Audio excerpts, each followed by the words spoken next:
अस्सलाम वालेकुम नाजरीन, मैं हूं डॉक्टर वसीम राना और आप देख रहे हैं मेरा यूट्यूब चैनल।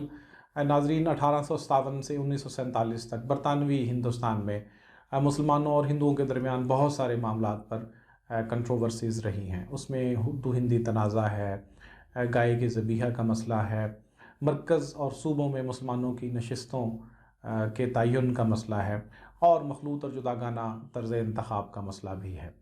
मखलूत तर्ज़ इंतख़ाब से क्या मुराद है, जुदागाना तर्ज़ इंतख़ाब से क्या मुराद है? मुसलमानों ने मखलूत तर्ज़ इंतख़ाब की मुखालफत क्यों की और जुदागाना तर्ज़ इंतख़ाब की डिमांड क्यों की? कब मुसलमानों की ये डिमांड पूरी हुई? हिंदुओं ने इसको कब तस्लीम किया और फिर बाद में क्यों इससे दस्तबरदार हुए? इन तमाम सवालात के जवाबात आइए तलाश करते हैं।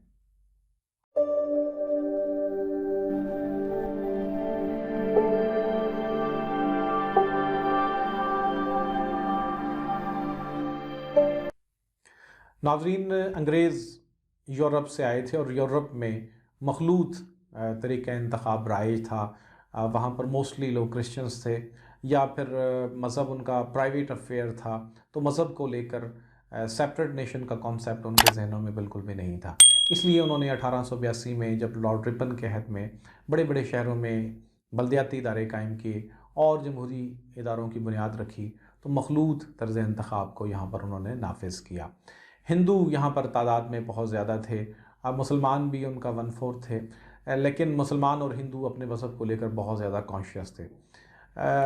1882 के जो जमहूरी इदारे कायम किए गए थे उसमें वोटर के लिए भी ख़ास शराइत रखी गई थी। आज की तरह नहीं है कि अगर कोई बालिग़ है और 18 साल उसकी उम्र है, शनाख्ती कार्ड बना हुआ है और वोटर लिस्ट में उसका नाम है तो वो वोट कास्ट कर सकता है, बल्कि उस वक्त मशरूत कर दिया गया था वोटर को कि ख़ास आमदन उसकी होगी तो वो वोट कास्ट कर सकता है, या तालीम याफ्ता होना उसका बहुत ज़रूरी था, या हम देखते हैं कि जायदाद का होना ज़रूरी था। तो इन 3 रीज़न्स की बुनियाद पर ही उसको वोटर शुमार किया जाता था।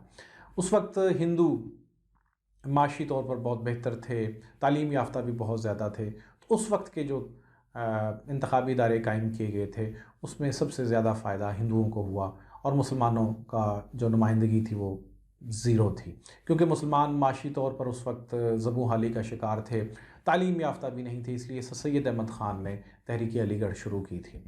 तो सबसे पहले हिंदुस्तान में मखलूत तर्ज़ इंतख़ाब को राइज किया गया और उसका सबसे ज़्यादा फ़ायदा हिंदुओं को हुआ, क्योंकि हिंदू उस वक्त economically, education point of view से बहुत ज़्यादा स्ट्रॉन्ग थे। नाजरीन, 1882 में बड़े बड़े शहरों में बल्दियाती इदारों के इंतखाबात मखलूत तर्ज़ इंतखाब के ज़रिए से हुए।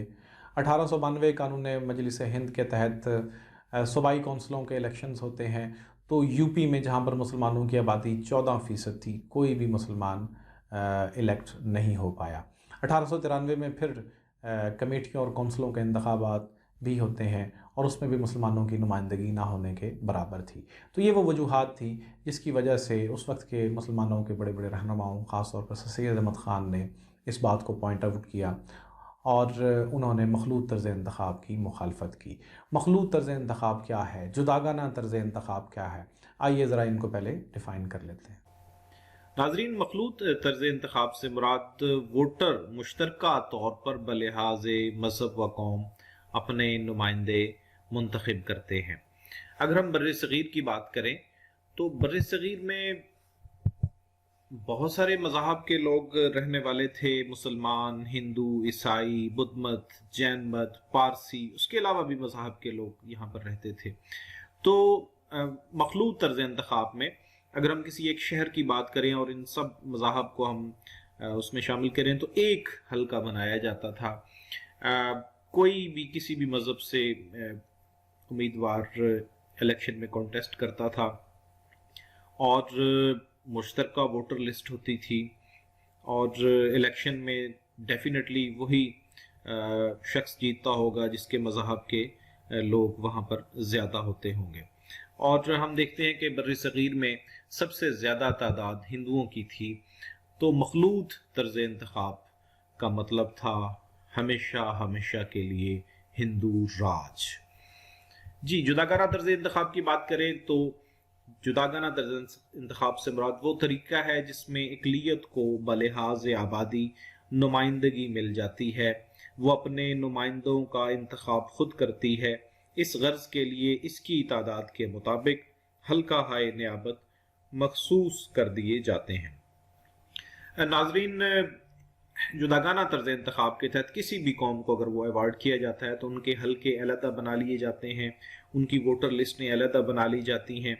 उम्मीदवार जिनके दरमियान इलेक्शन होता है, कॉन्टेस्ट करते हैं, वो उसी कौम से बिलोंग करते हैं। हारता भी उसी कौम से उम्मीदवार है और जीतता भी उसी कौम से उम्मीदवार है, और रिप्रेजेंट भी उन्हीं की कौम का, उन्हीं की मजहब का शख्स जाकर असम्बली में करता है। तो ये जुदागाना तर्ज इंतखाब है।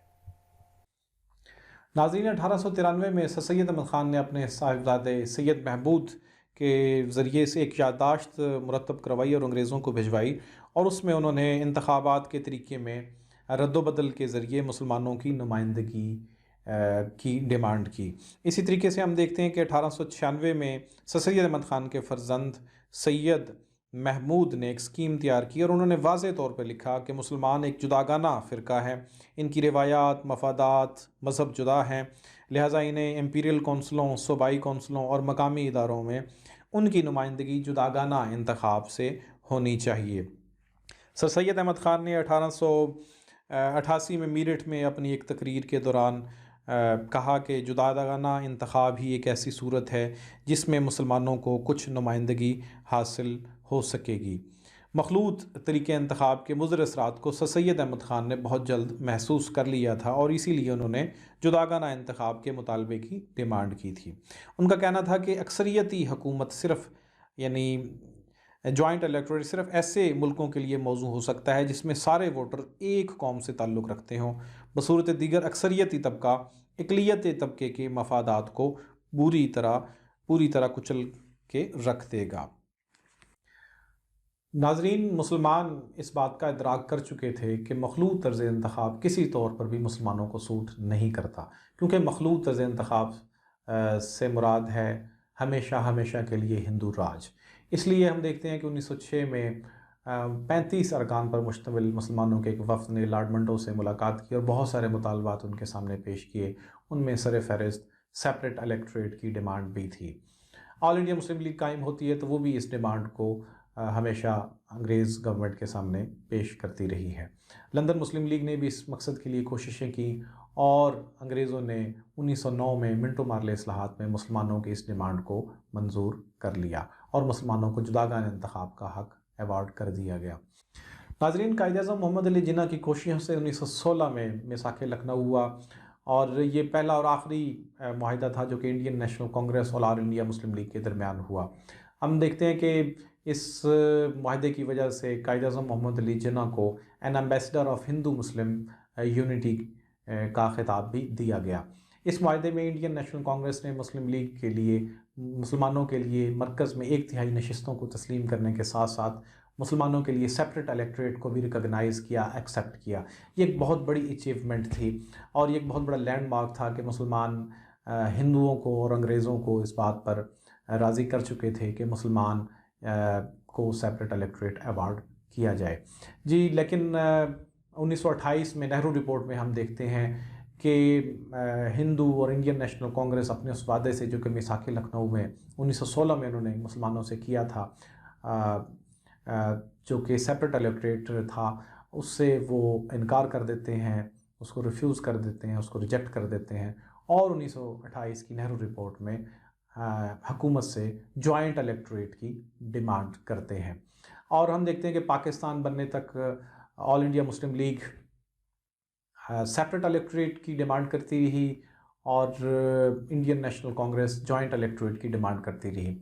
लेकिन मुसलमानों को 1909 में क्योंकि सेपरेट इलेक्टोरेट की को रिकॉग्नाइज़ किया गया था, उसके बाद के जितने भी इलेक्शंस होते हैं उसमें मुसलमानों को सेपरेट इलेक्टोरेट के तहत अपने नुमाइंदे इंतखाब करने का हक हमेशा मिलता रहा। तो 1857 से लेकर 1947 तक बहुत सारे मुआहिदात हुए, बहुत सारी रेजोल्यूशंस पास की गई, बहुत सारे पैक्ट हुए और बहुत सारे पैक्ट से रिफ्यूज़ किया गया। लेकिन सेपरेट इलेक्टोरेट की मुसलमानों की डिमांड करना और उसका अंग्रेज़ी हुकूमत का तस्लीम करना ये एक बहुत बड़ा लैंडमार्क है। اور ہم دیکھتے ہیں کہ اسی سیپریٹ الیکٹریٹ سے کا مطلب تھا کہ they are not minorities but they are a nation, وہ ایک علیحدہ قوم ہے، اور اسی علیحدہ قوم سے وہ ایک علیحدہ مملکت کی طرف پھر انہوں نے سفر کیا اور پاکستان حاصل کیا۔ بہت شکریہ۔